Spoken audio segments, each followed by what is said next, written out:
Nama aku Felix, saya product designer dari Surabaya dengan firm namanya Cassia Studio. Jadi inspirasi awalnya itu adalah ketika saya diintroduce oleh satu material namanya karun. Nah, karun ini memiliki kelebihan-kelebihan lain yang memang konvensional rotan tidak miliki gitu loh. Dari situ saya coba mengaitkan dengan cerita dan juga inspirasi lainnya, dan saya dapat ilham gitu ya dari bentukan dari shawl.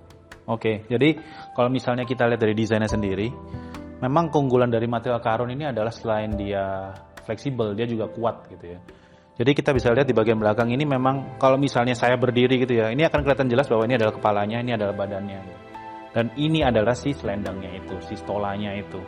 Jadi yang menarik di sini adalah ketika di bagian belakang, kemudian dia menyamping, terus kemudian dia nge-twist, dia memutar ke sini, kemudian memutar ke bawah. Dan yang menariknya lagi adalah ini menjadi satu kesatuan sebenarnya. Nah itu yang membuat stola ini menjadi lebih menarik gitu ya, ketimbang kita membuat ini bagaikan persenan segmen. Dan juga bentukannya sendiri ini juga bukan kita bentuk tanpa ada alasannya gitu ya.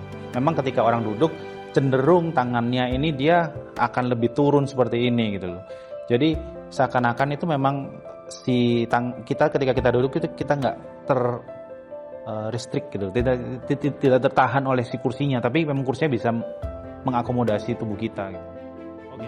Sebenarnya yang saya harapkan itu orang lebih bisa mengerti mengenai rotan dan akan lebih tepatnya lebih bangga terhadap rotan sih. Karena sekarang kita sudah memiliki the next step, the next phase of rotan, saya bisa bilang ya. Dari situ pengembangannya akan lebih jauh lagi dan mungkin juga bisa memacu orang untuk lebih berkreasi lebih untuk rotan gitu. Karena rotan nggak hanya itu aja sebenarnya. Dan harapannya sih desain rotan bisa menjadi lebih maju lagi, dan ya akhirnya at the end of the day ya orang lebih mengerti lah dan lebih cinta terhadap rotan.